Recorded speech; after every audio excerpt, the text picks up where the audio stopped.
How do you deal with a fool or deal with foolish people? Let's get off into it right quick. First of all, let's define what a fool is. A fool is a stupid or a silly person, or a person who lacks judgment, good sense, or common sense, or whatever.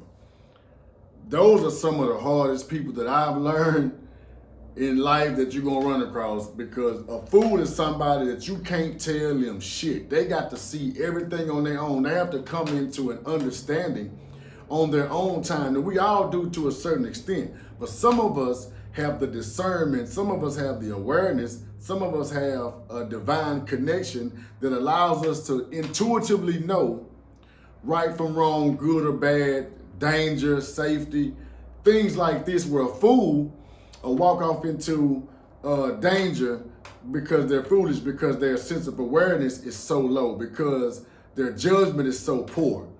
So spiritually, what is a fool?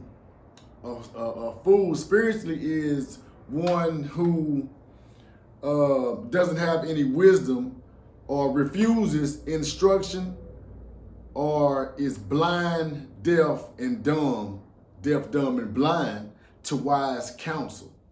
So spiritually, you're gonna get somebody that has lost their connection to the Most High, so that their sense, so that their spiritual senses are numbed, and they're always in a state of fear, in a state of lack, in a state of stupidity, in a state of ignorance. They're always operating out of their ego, always moving out of fleshly desires, no accountability. These are the spiritual fools that we should avoid. My question is, how do I deal with them? I don't deal with them. I do my best to avoid a fool in general, because if you're having a conversation with the fool, you're not going to be able to convince them of anything. You might as well be talking to a brick wall over there. You might as well talk to a chair, because their fool is not trying to hear nothing that you're saying. Their whole ability to, again, receive counsel, to receive right information, has been closed off because of their actions, because of the disconnect they have with God. So if you want to learn how to deal with a fool, and this is a tricky part too, because a lot of fools, man, be people we be close to.